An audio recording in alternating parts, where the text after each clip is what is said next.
अब इनमें से क्या है कि हमें क्या करना है, 2 लैंग्वेज लेनी पड़ेगी इनमें से। अब ये आपकी सुविधा की दृष्टि से आप देख सकते हैं कि दोनों लैंग्वेज में से हमें कौन सी लैंग्वेज दो अच्छी लगती है, मतलब जिसपे अपन बहुत अच्छा कर सकते हैं। तो बताइए कौन कौन सी लैंग्वेज आप लेना पसंद करोगे इनमें से? कोई सी भी नहीं, जिसपे आप वास्तव में हाँ कि इसको तो अपन समझ सकते हैं, इसको हम कर सकते हैं। ये बीएसटीसी वाले बच्चों के लिए भी है, क्योंकि बीएसटीसी जैसे ही आपका नंबर आ जाएगा उसके बाद आपको ये काम करना है, क्योंकि रीट की तैयारी करनी है। बीएसटीसी में तो बस कॉलेज आपको दाखिला मिले, उसके बाद तैयारी यही करनी है, तो ये भी ध्यान दें। तो हमारे पास सबसे बड़ी बात आती है कि यहाँ से 2 भाषाएं हमें चूज करनी पड़ती है। 2 भाषाओं में या तो आप क्या लो, अंग्रेजी और हिंदी लो, या फिर आप हिंदी संस्कृत लो, या फिर इंग्लिश और संस्कृत लो। तो ऐसा बहुत कम पाया गया है कि यहाँ से इंग्लिश और संस्कृत एक साथ लियो। ये एक साथ वो बच्चे लेंगे जिनके पास कंपलसरी इंग्लिश, वो इंग्लिश जिनका सब्जेक्ट रहा होगा, क्योंकि इंग्लिश में उनको आता है तो वो दूसरा सब्जेक्ट क्यों लेंगे, एक तो क्या लेंगे, इंग्लिश ही लेंगे। उसके बाद अब इन दोनों में से उनको क्या अच्छा लगता है तो वो हिंदी लेंगे ज्यादातर, और बहुत सारे ऐसे हैं जिनको संस्कृत अच्छी आती है तो संस्कृत लेंगे।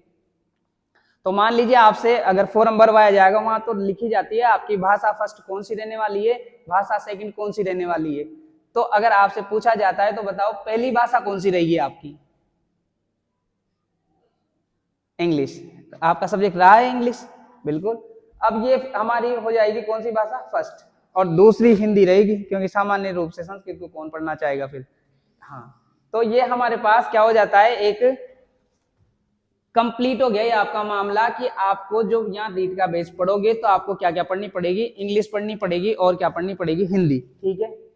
अब इसके लिए यानी कि हमें एग्जाम में 60 मार्क्स तो केवल भाषाओं पर लेकर के आने हैं।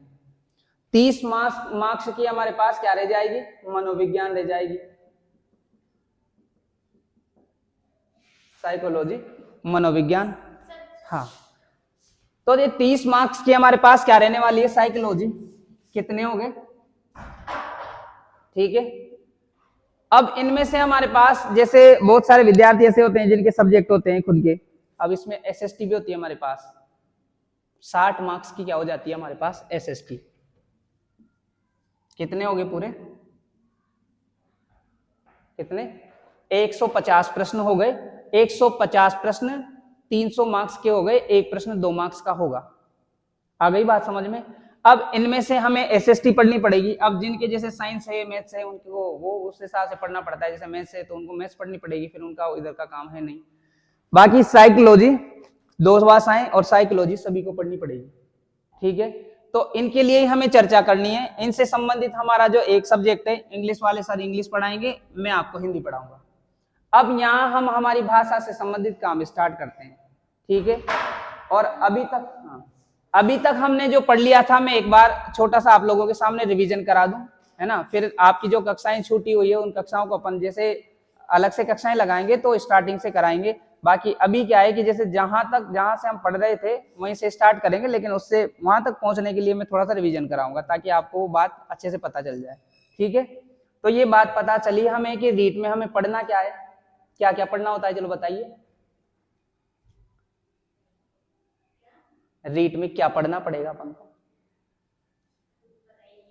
ये अभी इसीलिए तो बताया है। देखो, जो चीज हम पढ़ रहे हैं वो हमारे माइंड में चलती रहनी चाहिए, और जब माइंड में चल जाएगी इसका मतलब हम उस पर बहुत अच्छे से कार्य कर पाएंगे। बताओ क्या क्या चलेगा हमारे पास? सबसे पहले तो 2 भाषाएं, और उसके बाद साइकोलॉजी। कितने मार्क्स की आ जाएंगी तीनों चीजें? 30-30 मार्क्स, 30-30 अंकों की आ जाएगी मतलब। उसके बाद की बात करेंगे, 60 मार्क्स का हमारे पास एसएसटी वाला मीटर रहेगा। आपके पास सब्जेक्ट क्या रहा था? आर्ट्स। ठीक है। तो आपको एसएसटी पढ़नी पड़ेगी 60 मार्क्स की, जिसमें आपको जैसे हिस्ट्री पढ़ाएंगे, कल्चर पढ़ाएंगे, जैसे पॉलिटी पढ़ाएंगे, यहाँ पर पढ़ाई जाएगी, आपको कोई समस्या नहीं है। जियोग्राफिकल पार्ट आपका पढ़ाया जाएगा। तो उस हिसाब से हमारे पास 60 मार्क्स का वो मैटर हो जाएगा। उसके बाद साइकोलॉजी पढ़ाई जाएगी, हिंदी पढ़ाई जाएगी, और आपकी जो एक और लैंग्वेज है वो पढ़ाई जाएगी। तो उसको पढ़ रहे थे।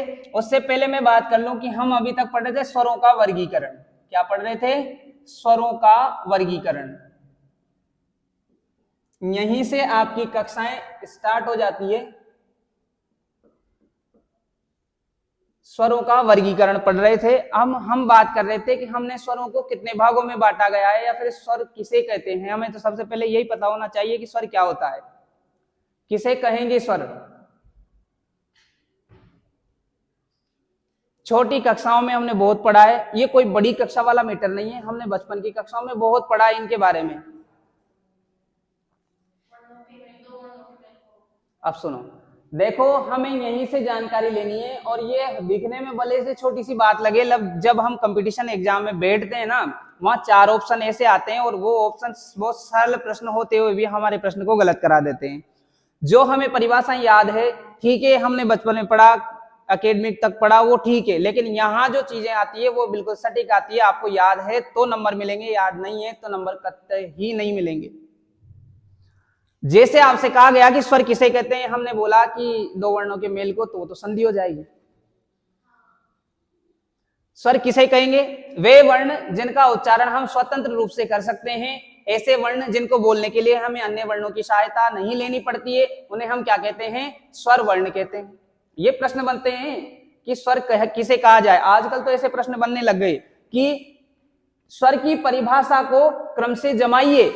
आपसे पूछा गया किसकी परिभाषा को? अभी का जो पैटर्न चल रहा है ना, स्वर की परिभाषा को, स्वर वर्ण की परिभाषा को सही क्रम में लिखिए। अब आपसे यह प्रश्न कर लिया गया कि स्वर की परिभाषा को सही क्रम में लिखिए। अगर आपको इसकी परिभाषा याद है, देखो पहले, इसके पहले, इस साल के पहले, 2026 के पहले जितने भी एग्जाम हुए हैं वहां पर शायद ही परिभाषा संबंधित कोई प्रश्न बनते थे, केवल उदाहरणों से प्रश्न बनाए जाते थे। लेकिन इस बार का जो पैटर्न है वो परिभाषा अगर आपको याद है तो आप प्रश्न का जवाब दे सकते हो। अब उसमें वो आपको ऑप्शन किस प्रकार से बना करके देगा, जैसे मैंने आपको तो सरल सी लैंग्वेज में बता दिया कि स्वतंत्र रूप से उच्चारित की जाने वाली ध्वनियां क्या कहलाती है? स्वर कहलाती है। अब उसने दे दिया स्वर कहते हैं उच्चारित ध्वनियां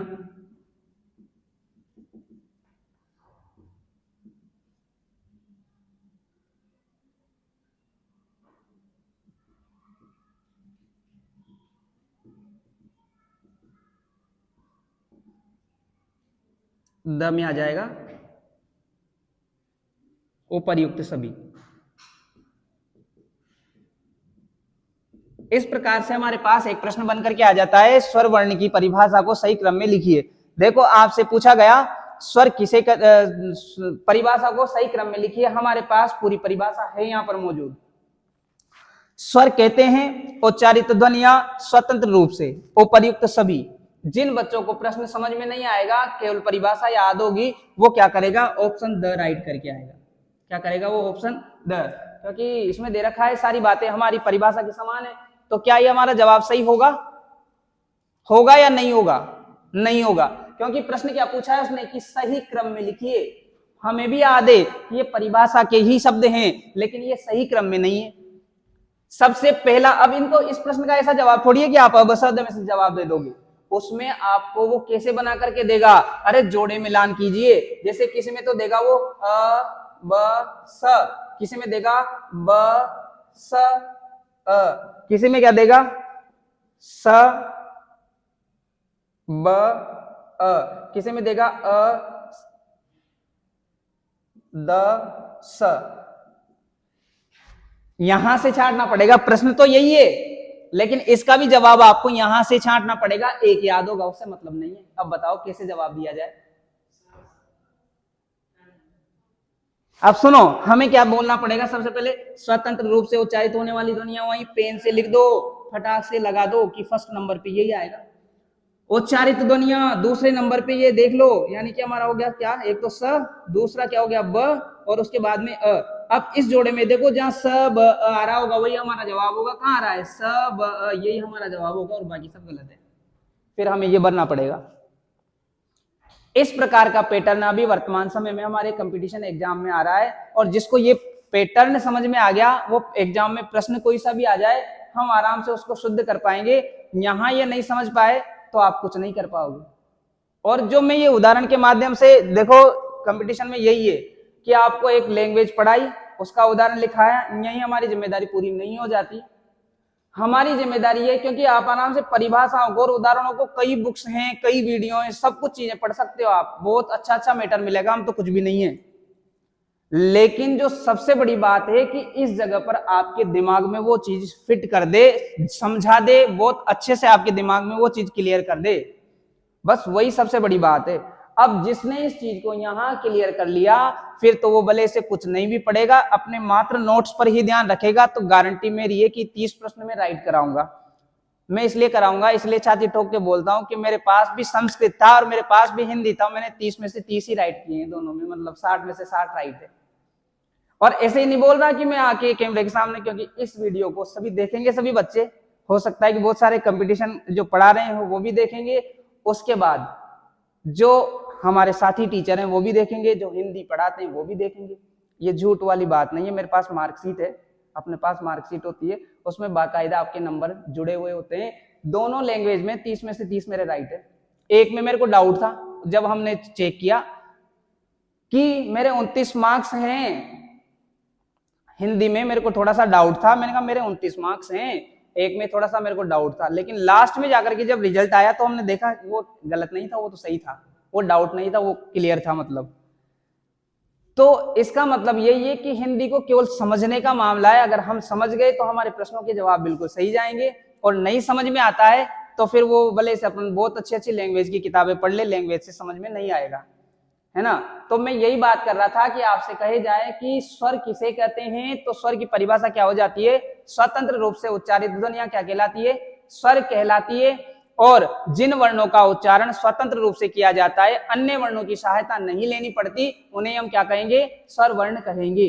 ठीक है, अब हम स्वरों के बारे में बात कर रहे थे कि स्वर कितने होते हैं हिंदी में, कितने होते हैं, संख्या में दे दिया गया 10, 11, 12, 13, 14, जो भी दे दिया, तो आपका जवाब क्या रहने वाला है वहां पर, स्वर कितने होते हैं, केवल स्वर कितने होते हैं, 11। कितने हो जाएंगे, ये संख्याएं ध्यान रखनी है। अब 11 में से भी उनका वर्गीकरण हमने कई प्रकार से वर्गीकरण कर रखा है। ठीक है, अब सबसे पहला काम तो ये करें कि जो प्रश्न आपको यहां पर लिखा दिए जाते हैं ना, आप बिना किसी से पूछे आप समझ करके इसको उतार लो, बस इन प्रश्नों को साथ के साथ उतार लो। जो मैंने प्रश्न आपको यहाँ लिखा दिया, ये डेफिनेटली पक्का है कि आपको कहीं ना कहीं किसी एग्जाम में मिलेगा ही मिलेगा। और ये मैं इसलिए नहीं बोल रहा, मेरी कक्षा अभी यहाँ की हमारी जो अपेक्स की कक्षाएं हैं, मुश्किल से 6 कितनी तारीख को स्टार्ट हुई अपनी, 23 12 तारीख, हाँ लगभग 8-10 दिन हो गए हमारी कक्षाएं स्टार्ट हुए। जो भी हमारी कक्षाएं बनी है ना, अभी जो 3rd ग्रेड का एग्जाम चला है, हमारी बनी हुई कक्षाओं में से आप आराम से देख सकते हो, जो उदाहरण हमने बनाए ना यहाँ पर कि ये उदाहरण ऐसे बनेगा और इसका राइट जवाब ये है, वही प्रश्न हमारे एग्जाम में आए हैं। मैंने आपको बताया कि ये एग्जाम में ये प्रश्न आए थे, तो आप जो यहाँ पर उदाहरण आपको बता दिए जाते हैं, उन्हीं उदाहरणों को क्या करेंगे, यहां से नोट कर लेंगे और घर पे जाके प्रैक्टिस भी करेंगे, नोट करके उनकी प्रैक्टिस भी करेंगे। तो आप तो हिंदी लिख करके सबसे पहले तो इसको ही जमा लो, ऐसा का ऐसा ही। ठीक है, बस यहाँ पर थोड़ा सा यूं कर देना, A B C और D, इसका जवाब आप यहाँ पर D कर देंगे, फिर क्या कर देंगे, C। इस प्रश्न को एक बार लिखो, फिर अपन आगे की प्रक्रिया स्टार्ट करते हैं।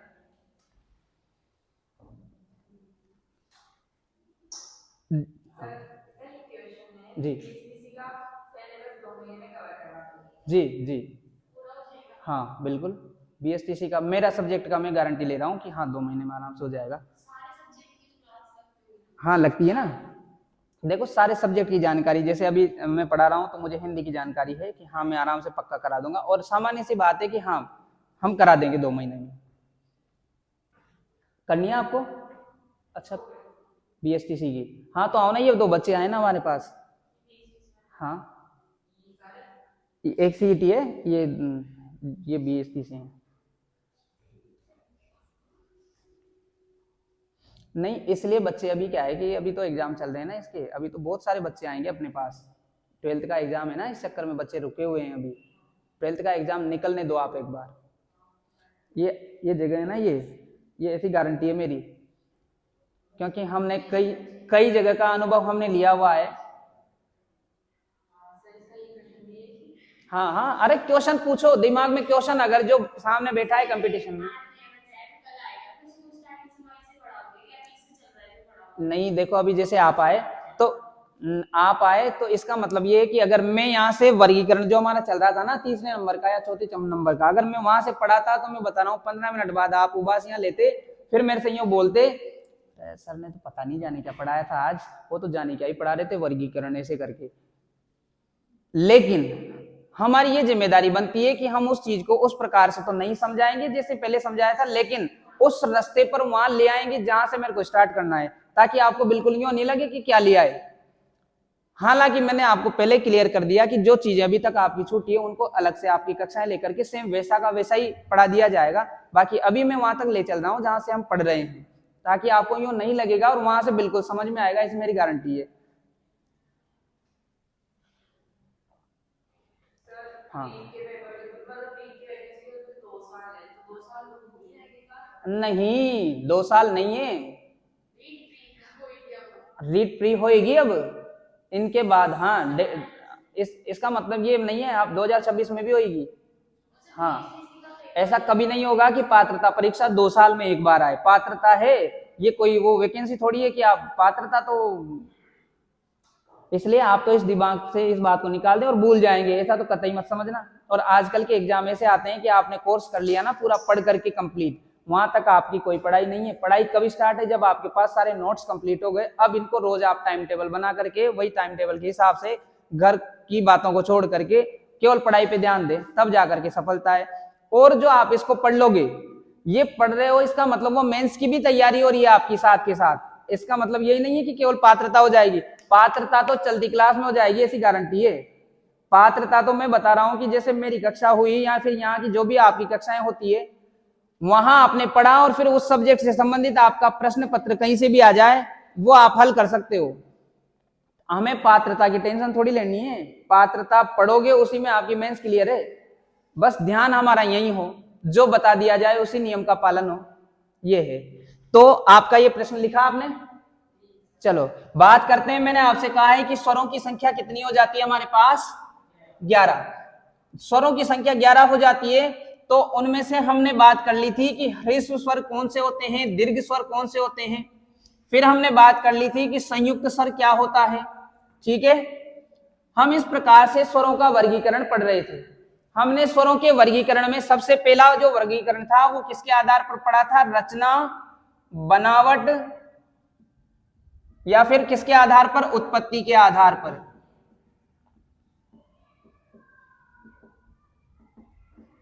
देखो स्वरों का वर्गीकरण हमने पढ़ा था किस किस के आधार पर, जो 11 हमारे पास स्वर होते हैं। मैंने आपको कितनी संख्या बताई स्वरों की, 11 स्वरों को हमने अलग अलग आधारों में बांट रखा है ना। यहां से प्रश्न बनते हैं रचना, बनावट, उत्पत्ति के आधार पर। अगर स्वरों की बात करें तो कितने भागों में बांटे गए हैं, वहां प्रश्न पूछेगा रचना, बनावट, उत्पत्ति के आधार पर स्वरों को कितने भागों में बांटा गया है, 1 2 3 4, इनमें से कोई नहीं। क्या जवाब होगा आपका? जिसको पढ़ा रखा उसको याद है, जिसको नहीं पढ़ा रखा उसको याद नहीं है। अरे ज्यादा बड़ी संख्या भी नहीं है, 1 2 3 4, 3 किए गए, 1 किया गए। हमें क्या ध्यान रखना है, कितने भागों में बांटा गया है, कितने भागों में, 2 भागों में बांटा गया है। रचना उत्पत्ति के आधार पर कितने भागों में बांटा गया है, 2 प्रकार। कौन कौन से हो जाएंगे हमारे पास, एक तो हो जाएगा मूल स्वर, एक कौन सा हो जाएगा हमारे पास, बताओ, संधि स्वर। कौन सा, संधि स्वर। मूल स्वरों की संख्या की बात करें तो कितना हो जाएगा, 4। संधि स्वरों की संख्या की बात करें तो 7, क्योंकि 4 के बाद 7 जुड़ेंगे तभी कितने हो जाएंगे हमारे पास, 11। ठीक है। इसकी बात करें कि मूल स्वर कौन कौन से होते हैं, एक तो होता है अ, एक होता है ई, एक होता है उ, एक होता है ऋषि। ये हमारे पास क्या हो जाते हैं, मूल स्वर। इसके बाद की बात करें कि हमारे पास संधि स्वर, तो संधि स्वरों को भी हमने 2 भागों में बांट रखा है। एक तो हो जाएगा संधि स्वरों में दीर्घ स्वर, एक कौन सा हो जाएगा हमारे पास, संयुक्त स्वर। कौन सा स्वर, संयुक्त स्वर। अब देखो दीर्घ स्वरों की बात करें तो दीर्घ स्वर कितने हो जाते हैं हमारे पास, 3। बताओ 7 में से 3 गए तो बचे कितने, संयुक्त स्वरों की संख्या पूछी जाए तो 4। देखो प्रश्न बनेगा तो ऐसे ही बनेगा, जो मैंने आपसे अभी बातें की कि यहाँ पर मूल स्वरों की हिंदी की वर्णमाला में मूल स्वरों की संख्या निम्न में से होती है 7, 4, 5, 3। क्या जवाब रहेगा? 4, है ना। निम्न में से मूल स्वर नहीं है, 3 तो इनको देगा, 1 नहीं देगा, तो हमारा जवाब क्या कहलाएगा? नहीं है। तो वो जो नहीं होगा इनमें से वही कहलाएगा। यहाँ की बात होगी। फिर पूछा जाए कि संधि स्वरों की संख्या, तो संधि स्वर कितने हो जाते हैं हमारे पास? 7। अब संधि भी कितने प्रकार की, देखो, दीर्घ स्वर और संयुक्त स्वर। दीर्घ कैसे बने? जब हमने अ को किससे जोड़ा? अ से ही जोड़ा, तो हमारे पास क्या निकला? आ। तो हमारे पास दीर्घ स्वरों में क्या हो गया? एक आ। उसके बाद ई में ही क्या जोड़ा? ई जोड़ा, तो कैसा हो गया? दीर्घ ई हो गया, तो ये हमारे पास। उसके बाद उ में ही क्या जोड़ा? उ जोड़ा, तो क्या हो गया हमारे पास? ये 3 दीर्घ स्वर हो गए। अब हम बात करें कि हमारे पास संयुक्त स्वर कहां से आएंगे? अरे इनको जोड़ेंगे तभी तो संयुक्त स्वर बनेंगे। हमारे पास मूल स्वरों से ही तो बने, अलग से नहीं आए, मूल स्वरों से ही बने। अब इनको क्या करेंगे? अभी तक तो खुद को खुद से जोड़ रहे थे, अब इनके साथ यहाँ एक दूसरे से कराओ, प्रोडक्ट तैयार हो हमारे पास। कौन सा? ये वाला। आ रही है बात समझ में? इसके बाद जब ये आ जाएगा, इसका भाई भी ऐसी ही शक्ल का आएगा, ठीक है। जब इस अ का जोड़ा इसके साथ बनाएंगे, किसके साथ? अ का जोड़ा किसके साथ बनाएंगे? उ के साथ, तो दोनों को मिलाकर के क्या हो जाएगा? ओ हो जाएगा। क्या हो जाएगा? ओ हो जाएगा। तो क्या हो जाएगा फिर? औ भी हो जाएगा। यहां तक की बात समझ में आई? चलो, यहां तक की बात समझ में आ जाती है तो फिर आगे चलते हैं अपन। नहीं लिखना है क्योंकि ये कक्षाओं में आपको लिखना है, लिखो। मोबाइल है तो फोटो ले लो, बाद में लिख लेना, है ना। क्योंकि ये क्या है कि अभी तो रिवीजन चल रहा था, तो ये चीजें आपको जो नई कक्षा लगी ना आपकी, तो उसमें भले से दे दी जाएगी, क्योंकि अभी क्या है कि हमारा टाइम। हाँ, वीडियो डल रही है अपने पास, लाइव पढ़ाना चाहते हैं ना इनको, तो वो तो नई कक्षा दे देंगे। ये काई चल रही है?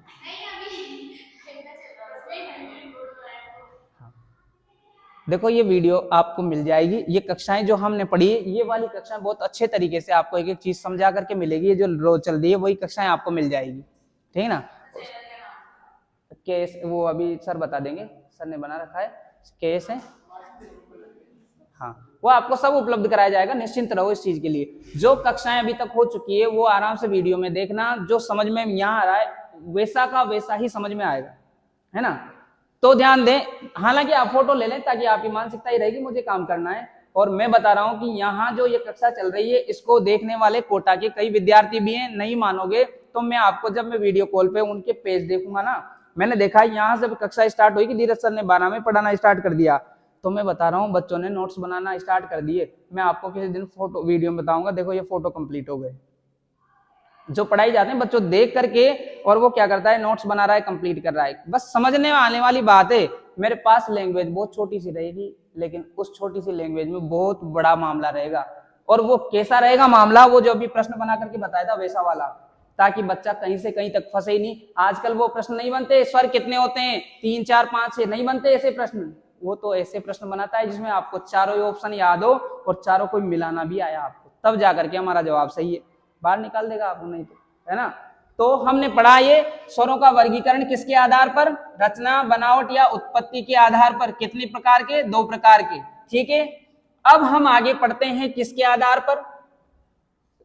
अगला जो स्वर होगा हमारा स्वरों का वर्गीकरण, वो होगा उच्चारण काल या मात्रा के आधार पर। किसके आधार पर? उच्चारण काल या मात्रा के आधार पर। उच्चारण काल, काल को क्या कहते हैं? और समय भी कहते हैं, है ना। उच्चारण काल, मात्रा के आधार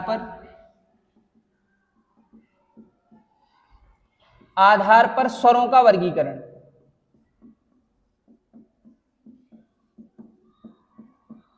ठीक है। अब हम बात करें कि उच्चारण काल या मात्रा के आधार पर स्वरों का वर्गीकरण किसे कहते हैं। पहले तो मैं इस नाम को ही समझा दूं। उच्चारण काल का मतलब ये होता है कि आप किसी वर्ण को या किसी स्वर को बोल रहे हो, तो उस स्वर को बोलते हुए आप कितना समय ले रहे हो, कितना समय लग रहा है उस वर्ण को बोलने में।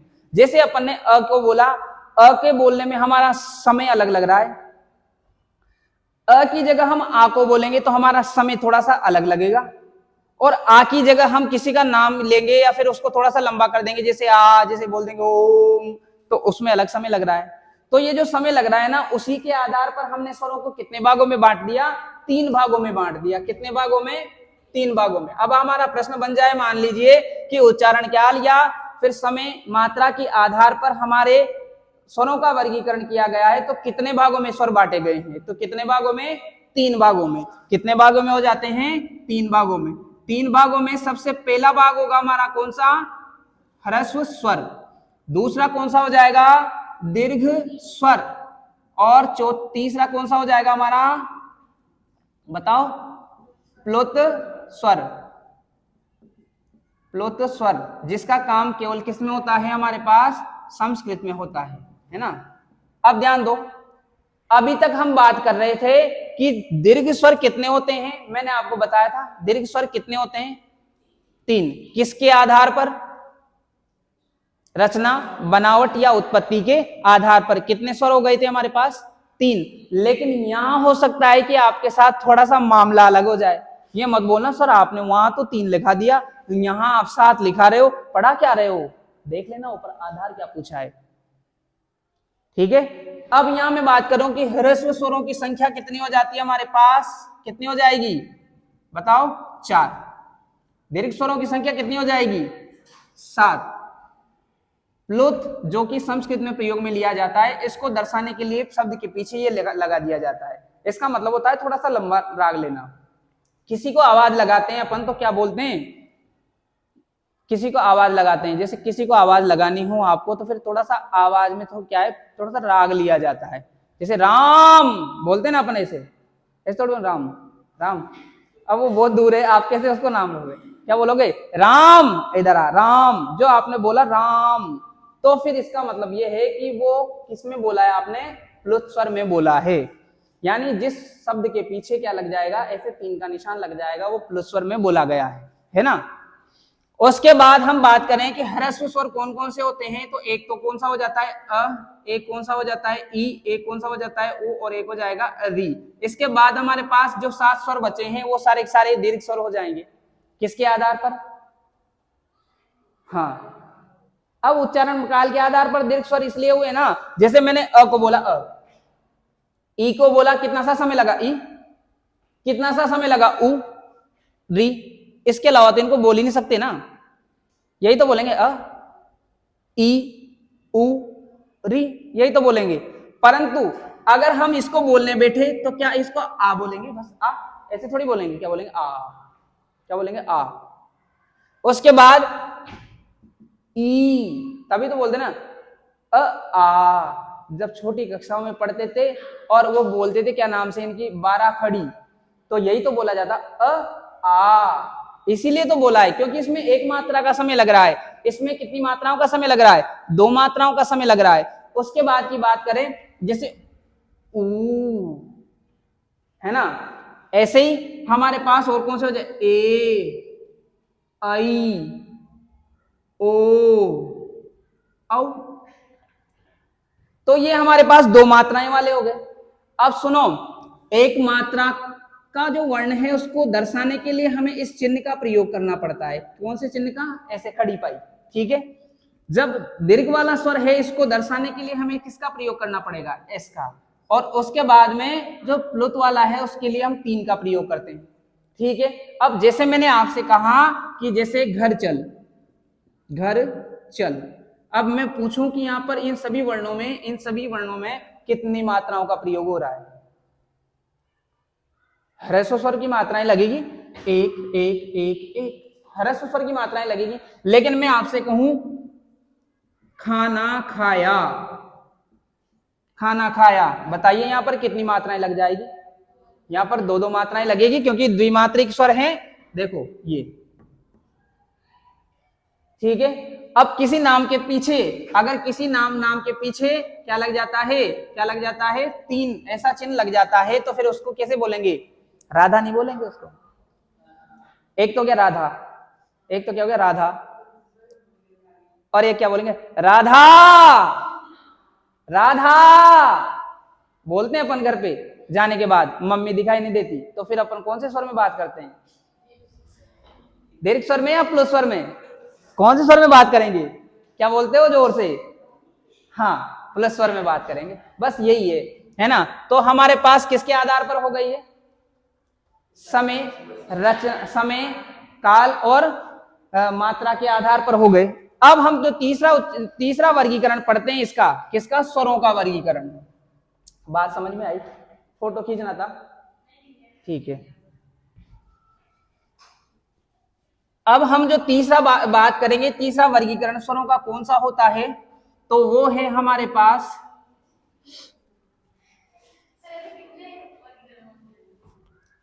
5-6 तो होते ही है।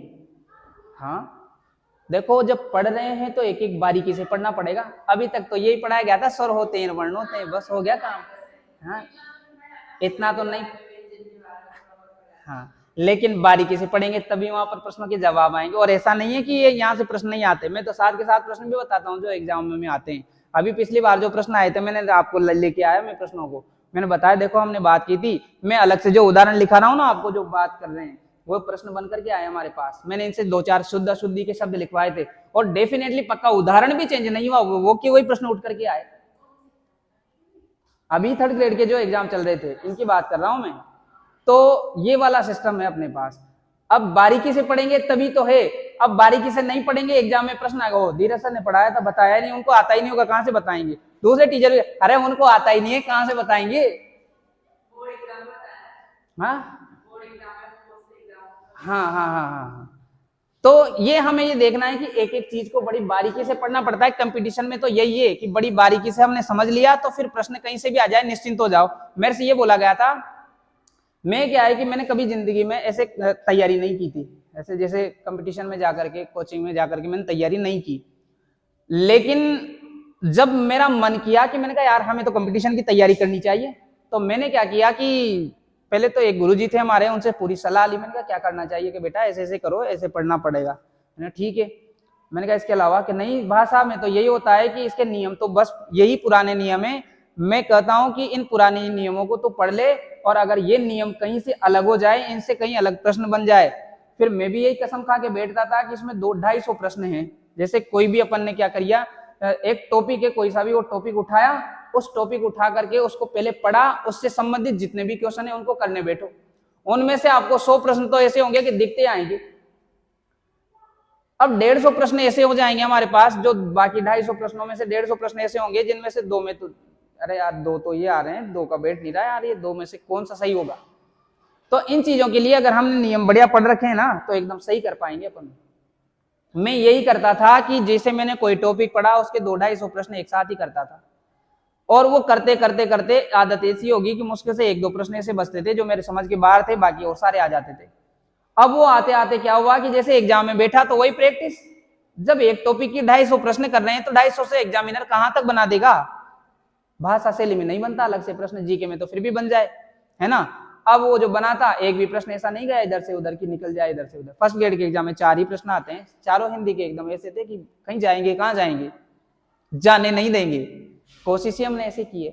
तो ये थोड़ा सा इसलिए बारीकी से चाहूं तो मैं एक दिन में ये सारा टॉपिक, लेकिन बच्चों के स्तर के अनुसार देखना पड़ता है कि हमें किस प्रकार से इनको देना है ना। तो मैं एक एक चीज आपको वो बताऊंगा जो एग्जाम में किस प्रकार से आती है, और हमें वहां से अलग नहीं होना है। हंस करके पेपर दो, कोई टेंशन ही नहीं है, हमें सब पढ़ा रखा है, सब बता रखा है, अच्छे से समझा रखा है, ठीक है। तो हम अब जब पढ़ेंगे तो दूसरा तीसरा वर्गीकरण हमारे सामने आता है, किसके आधार पर? मुख क्या था हमारे पास? ओष्ठों की स्थिति के आधार पर। किसके आधार पर? ओष्ठों की, लिप्स होते हैं और क्या होते हैं, स्थिति के आधार पर। हालांकि मुझे इंग्लिश नहीं आती। आधार पर यानी कि हमारे होठों की स्थिति के आधार पर स्वरों को कितने भागों में बांटा गया है। अब ये तो मेरे को पढ़ाने की जरूरत भी नहीं है, ये तो मैं ऐसे ही बता दूंगा। मैं क्या बता दूंगा, आप ही बता दोगे। हमारे पास स्वर कितने हैं, चलो बताओ, अरे बोलो जल्दी। 11 स्वर तो वही रहेंगे ना। अब वो जो 11 स्वर हैं, उन 11 स्वरों में से बताइए ऐसे कितने स्वर हैं जिनको बोलने से हमारे होठों की स्थिति थोड़ी अलग हो जाती है, और कितने स्वर ऐसे हैं जिनको बोलने से हमारे स्वरों की स्थिति अलग होती है। देखो, हाँ तो बोल के, और ऐसे भी क्यों देखते हो, कांच के सामने जाके देखो ना आप। तो देख लो, सबसे पहले बोलो अ बोलने से हमारे होठ कैसे बन जाते हैं, इधर बैठ जाते, तेरे से कुछ नहीं हुआ। फिर बोला आ बोलने से क्या हुआ, तेरे से भी नहीं हुआ कुछ भी, बैठ जा इधर, हटा दो इसको एक तरफ रखो। जैसे हम क्या बोले ई से भी नहीं हुआ, ई कुछ नहीं हुआ। लेकिन जैसे ऊ होते ही हमारे होठों की स्थिति कैसी हो गई, गोल गोल हो गई। हुई कि नहीं हुई, बोल करके देखो दोबारा, ऊ होठ गोल हो गए। फिर दोबारा दूसरा ऊ बोला, ऊ होठ गोल हुए। उसके बाद की बात करें, ए बोला तो नहीं हुए, आई बोला तो नहीं हुए, लेकिन ओ का नंबर आया, फिर वापस होठ कैसे हो गए। ऐसे ही हमारे पास 4 वर्ण ऐसे होंगे, 4 स्वर ऐसे होंगे जिनसे हमारे होठों की स्थिति कैसी हो जाएगी, गोल हो जाएगी। उसके अलावा 4 के बाद जो 7 बचेंगे उनसे हमारे होठों की स्थिति गोल नहीं होगी, उनको भी हम अलग अलग प्रकार से नाम देते हैं। ये तो हो गई हमारी एक सामान्य सी लैंग्वेज, ये तो मैंने एक व्यवहारिक तौर पर आपको समझा दिया। बाकी इसी को जब हम इस लैंग्वेज में पढ़ते हैं, प्रश्नों की लैंग्वेज में, तो आपसे ये प्रश्न किया जाएगा, निम्नलिखित में से व्रतमुखी स्वर हैं। अब आप कहोगे सर ये शुद्ध उच्चारण कर दिया आपने हिंदी में, हम तो समझे ही नहीं कि क्या व्रतमुखी होता है ना। जबकि हमें ये सब समझा दिया, अभी जस्ट मैंने 1 मिनट पहले समझा दिया कि होठ की स्थिति कैसी हो जाएगी, गोल हो जाएगी। लेकिन जैसे ही मैंने लैंग्वेज में बोला, आपको पल्ले ही नहीं पड़ी बात। मैंने कहा कि व्रतमुखी स्वरों की संख्या कितनी होती है। अब हमें व्रतमुखी का मतलब याद हो तभी तो जानेंगे। व्रतमुखी का मतलब होता है वर्तुलाकार, वर्तुलाकार का मतलब होता है गोलाकार। आई बात समझ में। तो हमें पूछा जाता है कि औष्णों की स्थिति के आधार पर स्वरों का वर्गीकरण कितना हो जाता है, तो ये हो जाता है 2 प्रकार का। एक तो होता है व्रतमुखी स्वर, कौन सा हो जाएगा, व्रतमुखी स्वर, और दूसरा हो जाएगा अवृतमुखी स्वर। कौन सा हो जाएगा, अवृतमुखी स्वर। अब अवृतमुखी को ही क्या कहते हैं, गोलाकार कहते हैं। क्या कहते हैं, गोलाकार। इसी का नाम है वर्तुलाकार, इसे क्या कहते हैं, वर्तुलाकार। अब इनकी संख्या की बात करें तो इनकी संख्या क्या हो जाएगी, 4। इनको बोलते हुए हमारे होठों की स्थिति कैसी हो जाती है, गोल आकार वाली हो जाती है। आपको मेरी बातें समझ में नहीं आती, आप स्वयं प्रैक्टिकल करके देख सकते हैं। भगवान ने सभी को मशीनें दे रखी है आपके पास मशीन, जा करके देखना आज, है ना। तो ये क्या हो जाएंगे। अब इसके अलावा हमारे पास जितने भी स्वर बचते हैं वो कैसे हो जाएंगे, अवृतमुखी स्वर। अब आपसे पूछ लिया जाए, आराम से जवाब दोगे आप। अलग से भी पूछ लिया जाए, 3 तो इधर से दे दिया जाए, 1 इनमें से दे दिया जाए, निम्नलिखित में से व्रतमुखी स्वर होगा, आराम से छांट दोगे, नहीं छांटोगे, ठीक है। बात समझ में आई यहां तक की। तो व्रतमुखी स्वरों की बात हो गई हमारे पास औष्णों की स्थिति के आधार पर, ठीक है।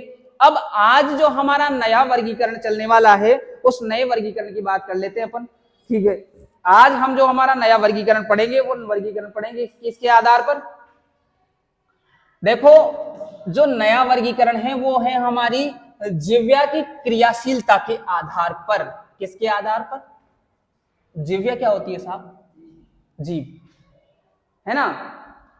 आप जिह्वा को समझें कि जिह्वा क्या होती है, हमारी जीभ, है ना, समझना है, उसको मैं लिखाऊंगा, है ना।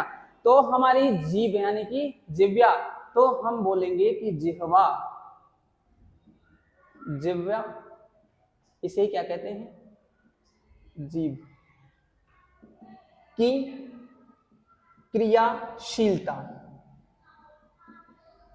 के आधार पर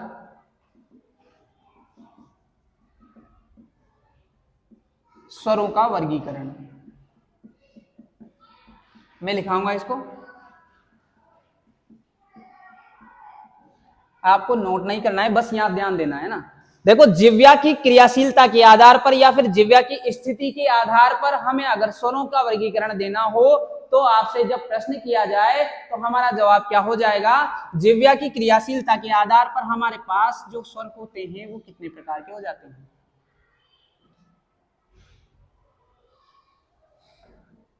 बताओ कितने हो जाएंगे, 3। कितने हो जाएंगे, 3 प्रकारों की बात कर लेते हैं। एक तो हो जाएगा अग्र, एक हो जाएगा मध्य, एक हो जाएगा पश्च। अग्र स्वर, मध्य स्वर और पश्च स्वर, ठीक है।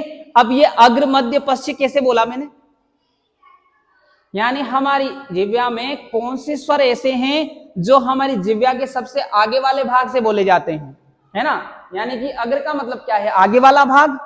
ऐसे कौन से वर्ण हैं, ऐसे कौन से स्वर हैं जिनको जिह्वा के मध्य से बोला जा रहा है। अब ऐसे कौन से स्वर हैं जिनको हमारी जिह्वा के बिल्कुल अंतिम पीछे वाले भाग से बोला जा रहा है ना। तो ये पूछे जाते हैं कि जिह्वा की क्रियाशीलता के आधार पर स्वर कितने होते हैं, 3। कौन कौन से होते हैं, तो वो पूछा जाएगा। बहुत छोटा सा, बहुत सरल सा नियम है, 1 मिनट में समझने में आने वाला नियम है। हमारी जिह्वा कैसी होती है, ऐसी होती है, ये बाहर निकल रही है, ये अंदर गले तक जा रही है। अरे मुझे डिजाइन बनानी नहीं आती, ऐसा ही है मेरी डिजाइन ऐसी है। देखो चित्र तो मुझे आते नहीं है, फिर भी मैं कोशिश करूंगा थोड़ा सा और सही कर दूं, और तो क्या कर लूं। शायद ज्यादा बड़ी होगी थी। अब ठीक है, नहीं है, कैसे करूं, ठीक है।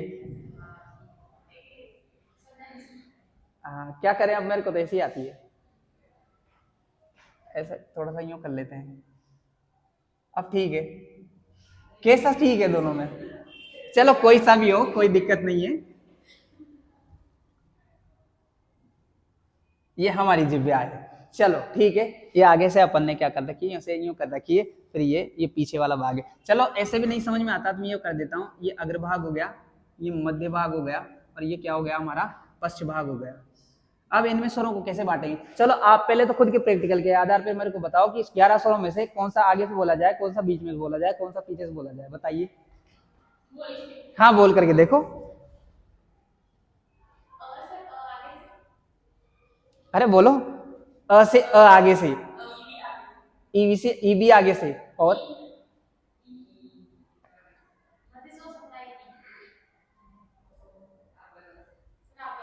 ध्यान दो, देखो सबसे पहले अपन कहां से चलेंगे, अ। ये अजिव्या के न तो आगे से बोला जा रहा, न ये जिव्या के कहां से बोला जा रहा, पीछे से बोला जा रहा। ये अ न तो कहां से बोला जाता है, जिव्या के आगे से, और न जिव्या के पीछे से। बताइए अ के बाद में क्या आ जाता है, अ के बाद क्या आता है, आ। कहां से बोला जा रहा है, क्या जीभ के आगे से बोला जा रहा है क्या, नहीं। ये मेरे प्रैक्टिकल गलत नहीं हो सकते, आप खुद उच्चारित करके देखें। अ के बाद आ कहां से बोला जा रहा है, जिह्वा के पीछे वाले भाग से। चलो आ के बाद क्या आता है, ई। ई आएगा तो दीर्घ ई भी आ जाएगा। ई के बाद क्या आता है, ऊ। अब ऊ आता है तो क्या आ जाएगा, दीर्घ ऊ भी आ जाएगा, ध्यान देते रहे ना। ई के बाद आ जाता है, अब ई के बाद क्या आता है, ओ। ऊ के बाद क्या आ जाता है हमारा, री भी आता है। री आता है कि नहीं आता, ए और आई भी आता है। क्या आ जाता है, ए और आई। और यहाँ क्या आ जाएगा, ओ और औ। क्या आ जाएगा, ओ और औ। और आपको पता है एक वर्ण ऐसा भी लिखा जाता है जिसको हम कभी कभी प्रयोग में लेते हैं, ऐसे लिखते हैं ना मॉडल वगैरह ऐसे करके, ये ऐसे नहीं लगाते, लगाते हैं कभी कभी अपन। हाँ, तो उसका उच्चारण भी कहां से किया जाता है, इसको ब्रैकेट में लिख लेंगे। उसका उच्चारण भी कहां से किया जाता है, जीभ के पीछे वाले भाग से। ये आपको नोट नहीं करना है, इसकी मैं लैंग्वेज लिखाऊंगा अभी, है ना। हाँ, तो आपने ये देखा कि हमारे पास जो है जीभ की या जिह्वा की क्रियाशीलता के आधार पर स्वर कितने प्रकार के हो जाते हैं, 3 प्रकार के हो जाते हैं। तो आप सबसे पहले एक टॉपिक डालें, जिह्वा या जीभ की क्रियाशीलता के आधार पर स्वरों का वर्गीकरण। सबसे पहले ऊपर मोटे अक्षरों में डाल दें आप, बड़े बड़े अक्षरों में।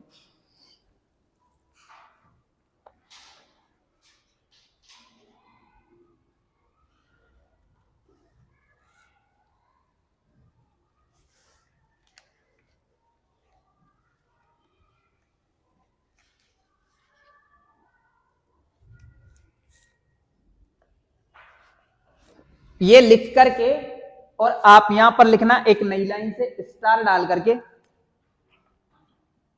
ऐसे लिखो।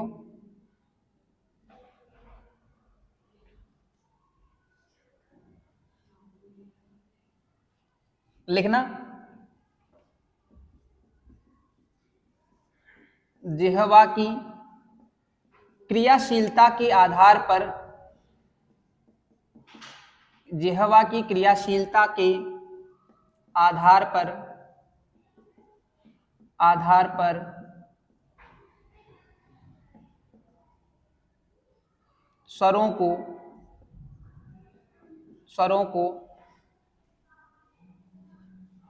स्वरों को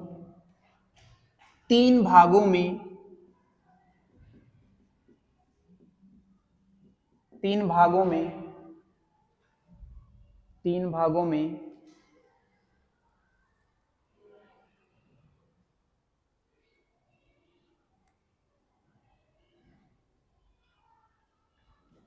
ये एक बार में बोल देना कि सर क्लास ले रहे हैं, अभी बात करेंगे ना, माइक लगा हुआ है।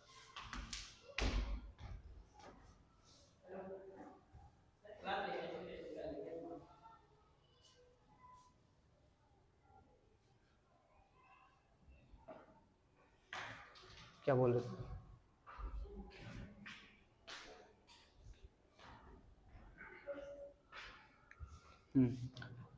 तीन भागों में क्या किया गया है? तीन भागों की जिह्वा की क्रियाशीलता के आधार पर स्वरों को तीन भागों में बांटा गया है। तीन भागों में बांटा गया है। जिह्वा की क्रियाशीलता के आधार पर स्वरों को कितने भागों में बांटा गया है? ठीक है, तीन भागों में बांटा गया है। आप अब उस प्रकार से डिजाइन बना करके लिखना चाहो तो ऐसे लिख दो। जैसे सबसे पहले ये यहां पर लिखना मध्य भाग, यहां लिखना पश्चिम भाग और यहां लिखना अग्र भाग। ठीक है, अब इनके अंतर्गत कौन कौन से हमारे पास वर्ण आ जाते हैं? तो लिखने का तरीका आप बीच में से स्टार्ट करेंगे, क्योंकि आपको याद नहीं करना, आपको तो केवल ट्रिक समझनी है। जैसे हमने यहां से स्टार्ट किया उसके बाद इधर आ जाओ आ, उसके बाद में कहा जाओ ई, और क्या हो जाएगा हमारे पास ई, उसके बाद उ, उसके बाद उ, उसके बाद ए, उसके बाद आई, उसके बाद ओ और औ, इसके बाद में जो बचेगा री, उसके बाद ये वाला ओ बन देना। ये लो, इस प्रकार से ये आपका एक डायग्राम तैयार हो जाता है। इसको आप बहुत अच्छे तरीके से समझ करके बना लें, फिर हम इनकी एक एक लैंग्वेज पढ़ते हैं, लिखते हैं। हाँ, एक ही आता है। ये पूछ लिया जाए मध्य भाग में से बोले जाने वाला स्वर कौन सा है, तो वो केवल अ रहेगा।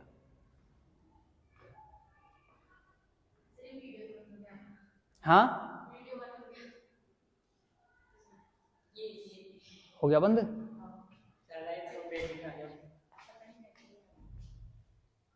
वीडियो तो चल रहा होगा, चल रहा है। हाँ, अगर आपने ये लिखा हो तो मैं एक एक लैंग्वेज लिखा दूं आपको। ठीक है, हाँ तो लिख लो आराम से।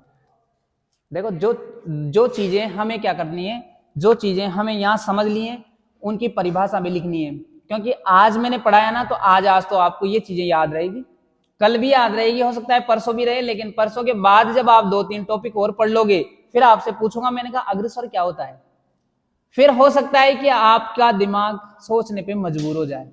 तो हमें कुछ ना कुछ पढ़ने के लिए चाहिए, ताकि आप रिवीजन जब करो तो एक बार उसके फटाक से देख लो। और नियम यही है कि जो चीज यहाँ पढ़ा दी गई उसको एक बार घर पे जरूर अपन खुद पढ़ लें। नहीं समझ में आता है दूसरे दिन आकर के मेरे से प्रश्न करें, है ना, क्योंकि कंपटीशन का मामला ऐसा ही है कि जो बच्चे प्रश्न करते हैं उन्हीं बच्चों का दिमाग काम करता है। बच्चों को प्रश्न करना चाहिए यहाँ पर सब्जेक्ट से। जैसे आपका है कि सर ये कैसे हुआ, जैसे अभी इन्होंने पूछा कि एक ही आता है क्या, हाँ एक ही आता है ना, ऐसे लिखें।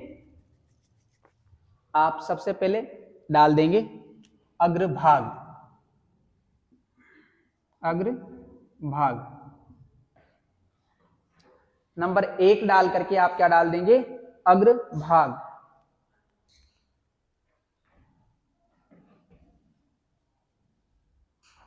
ये तो लिख लिया होगा ना।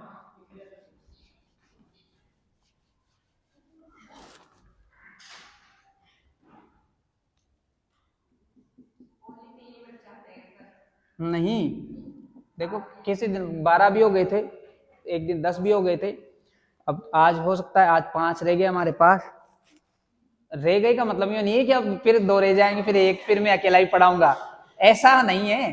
देखो क्या होता है कि अभी जैसे शादी विवाह भी चल रहे हैं तो बहुत सारे बच्चों की वहां पर भी जाना होता है। एक दो बच्चे ऐसे भी थे जो कक्षा 12th में ही थे, तो उनसे तो हमने स्वयं ने मना किया है।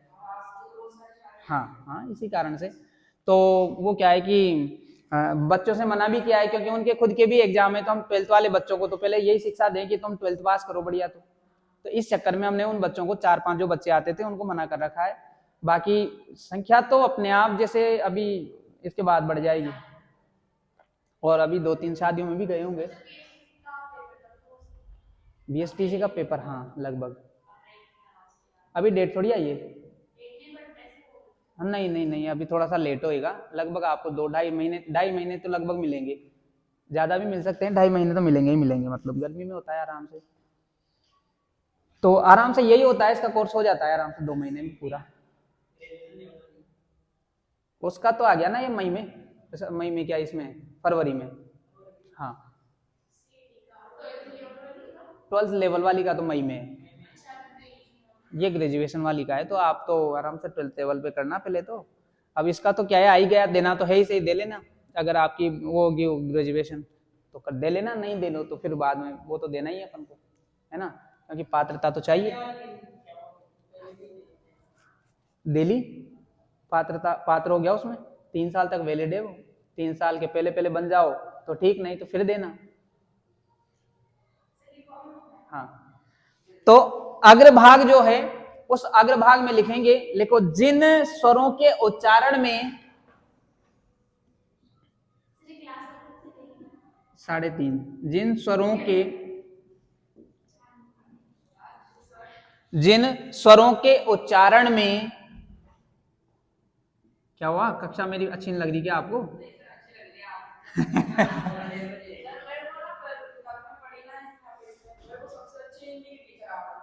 है, बताया नहीं आपने, बताया नहीं आपने मेरे को। अच्छा सही है। हाँ, जिन स्वरों के उच्चारण में जीभ के अग्रभाग में, जिन स्वरों के उच्चारण में जीभ के अग्रभाग में, जिन स्वरों के उच्चारण में जीभ के अग्रभाग में ही, अग्रभाग में ही सक्रियता, सक्रियता रहती है, सक्रियता रहती है, लिखो उसमें, वे अग्रस्वर कहलाते हैं। क्या कहलाते हैं वे अग्रस्वर कहलाते हैं, अग्रस्वर कहलाते हैं। अब ये उदाहरण लिखाने की कतई जरूरत नहीं है कि अग्रभाग में कौन कौन से स्वर बोले जाएंगे, क्योंकि हम इनको एक डायग्राम के माध्यम से लिख चुके, बना लिया था अपन ने। तो कौन कौन से बोले जाते हैं मुझे बोल के बताओ। अरे देखना नहीं है, ऐसे बताओ ना। हाँ, ई ई ए आई और री, है ना, ये बोले जाएंगे। ठीक है, अब चलते हैं अपन लिख लेते हैं दूसरा।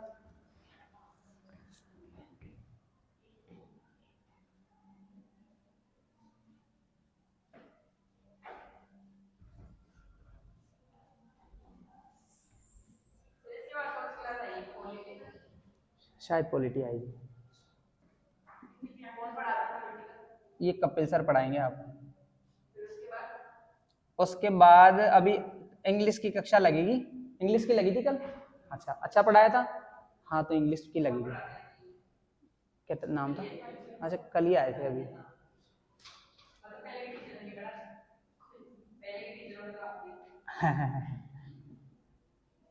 देखो इस चीज के लिए क्या है कि एक जो तैयारी में है वो उन चीजों की आवश्यकता होती है, और मैंने तो क्या है पहले भी कंपटीशन पढ़ाया हुआ है यहाँ पर, तो कोटा, फिर उसके बाद कोटा चला गया था।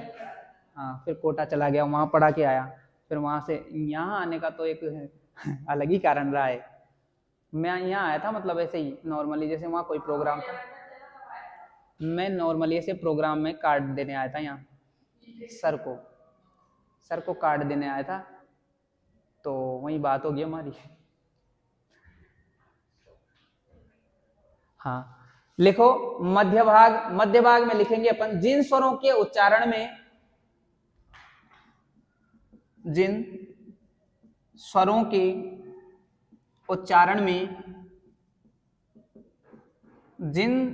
के उच्चारण में, फिर आगे लिखें जीभ के मध्य भाग में ही, जीभ के मध्य भाग में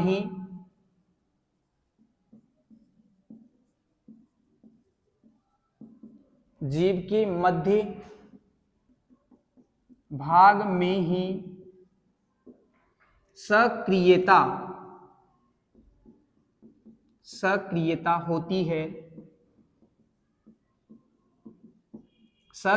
होती है, वे मध्य स्वर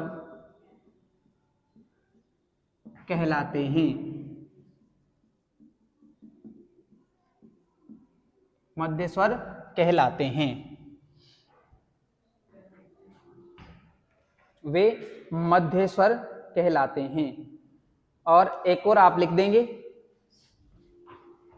नंबर 3 पश्च स्वर।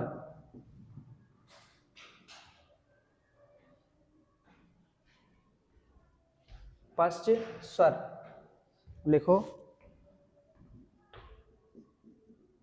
जिन स्वरों के उच्चारण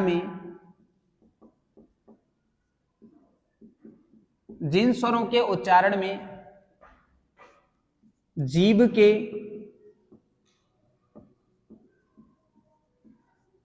पश्च भाग में सक्रियता रहती है, वे पश्च स्वर कहलाते हैं।